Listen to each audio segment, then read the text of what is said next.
Ladies and gentlemen. And then it would be like very short. Although the one time they had him spruced up pretty good, remember, he was high as a kite. He was floating, he was up there way up. That was a bad speech. But, hey, he got through it, you know, he got through it. If you call it getting through, this country was so, can you imagine allowing 25 million people into our country, many of them criminals, many of them murderers? What he did to this country, what they did, because it was the people surrounding that beautiful, resolute desk. But just as I promised you that I've imposed a 25% tariff on all foreign automobiles, I'm standing up for the American auto worker like no president has ever stood up before. You know, those tariffs are keeping the foreign auto workers. Now, if they want to come in and build the plant and hire you and hire your friends and your neighbors, that's great. I love that. Let China come in, let Japan come in. They are. And they'll be building plants, but they're using our labor. U.S. auto factories are now seeing more than $70 billion of new investment. Think of that. They were leaving. They were all going. They were going in the opposite direction. Now they're pouring back. It's the greatest. Nobody's ever seen anything like it. And much of that money is coming right here to the car-making capital of the world, Detroit. You lost, I mean, so many places. Since I took office, Ford has announced it will invest $5 billion across its Michigan and Kentucky plants, creating 4,000 new jobs. GM is moving production of the Chevy Blazer and Equinox from Mexico right back here to America. Right? Is my favorite auto worker here by any chance? You know who I'm talking about? What happens? Where's Brian? Brian, oh, I see. He made some cash. He's after Florida. Oh, he's been very disloyal to Detroit. We're going to have to. He is such a great guy, right? Man, that guy fought for me when it wasn't the popular thing to do. He fought for me from day one. Well, you tell him I said hello to him, all right? That guy, he got it. 4 years ago, he got it, right at the beginning. He understood it better than anybody, better than the great economists. They had no clue. And Stalantis is investing $13 billion to expand its U.S.-based manufacturing plant by more than 50%. Stalantis doing a good job. Never before has an administration achieved such sweeping and dramatic turnarounds as has taken place just in this very short period of time. I mean, you're talking about 11 months. 11 months and you have a different business. 11 months and you're booming. I just spoke to an AI guy, and that's booming too. You know, we're leading China in AI by a lot. I'm letting them build their own electric plants because people are saying, you know, the amount of electricity they need twice as much as electricity currently in the United States for every other business, home, factory. They need double. So I said, we can't do that. And then I had the idea. When they build these $50 billion plants, I'm going to let them build, and they're already building big electric plants, take care of their plant. And any excess electricity, they'll sell it back to our country. It's an unbelievable, and therefore, we're going to build, I think if they really added, you know, you hear how much, and I have great respect for China, but you hear they're building a lot of electricity, but we are too. But we're having it built privately. They're going to own their own electric. They're becoming their own electricity producer. And when they heard this idea, they thought it was great, but they didn't take it seriously because they said it's too good to be true. But then they realized that I was serious. So we're getting them 2- and 3-week approvals. They don't have to wait for 20 years before they get rejected. You know, in the old days, they had to wait for 20 years, and then they get rejected at the end of 20 years. Guys would give up their whole career trying to get one approval, and then they get rejected.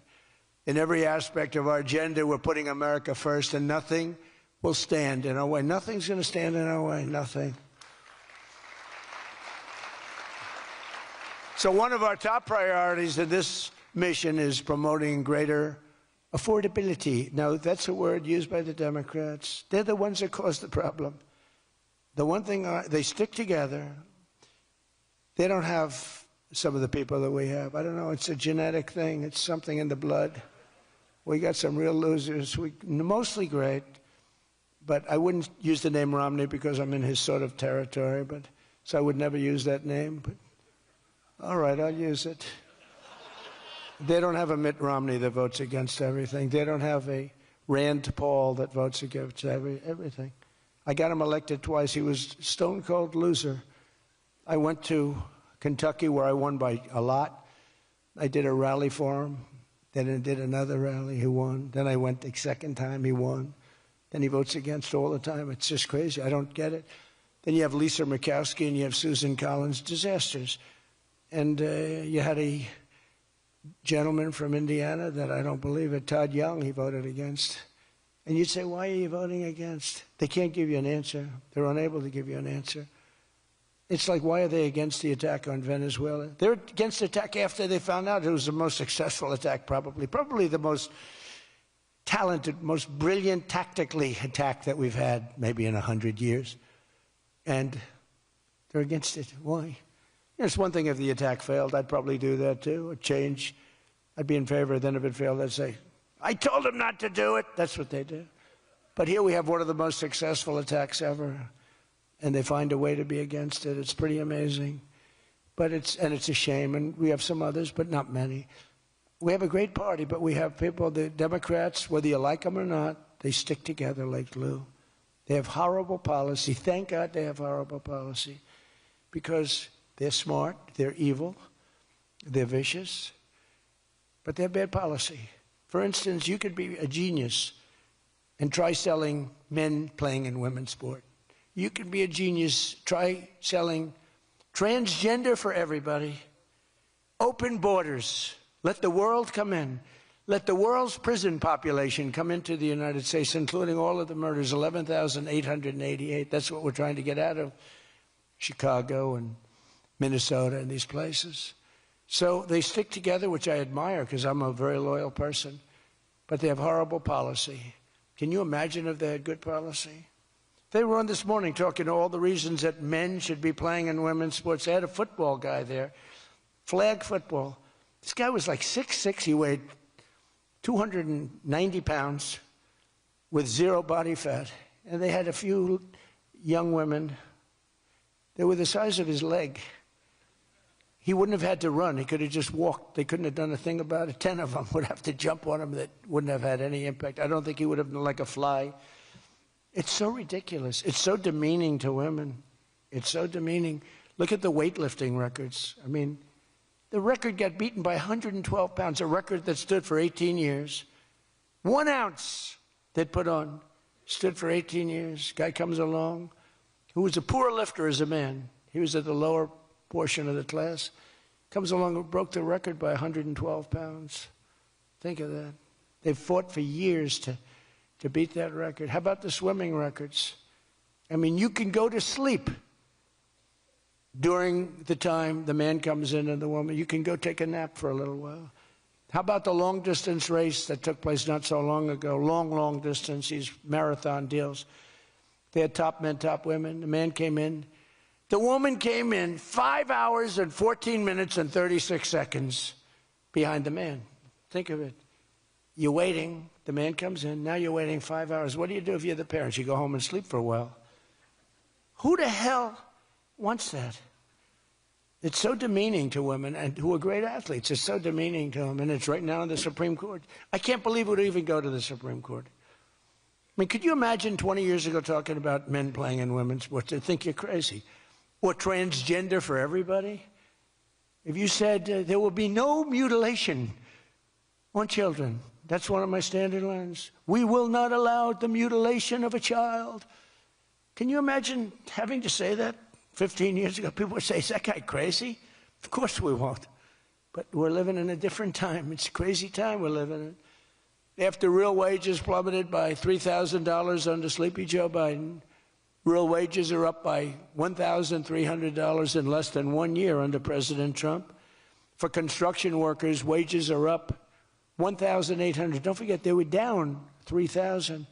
Factory workers over $2,000, and for many other workers, over $5,000. And I just gave the military, because we're doing so well with taking in so much money with the tariffs, I just gave them $1,776. You saw that, right? Did you see that? They had 75, and I said, you know, if you had $1 more, it's $1,776. They said, that was a good idea. We could afford one more dollar. We gave him $17.76.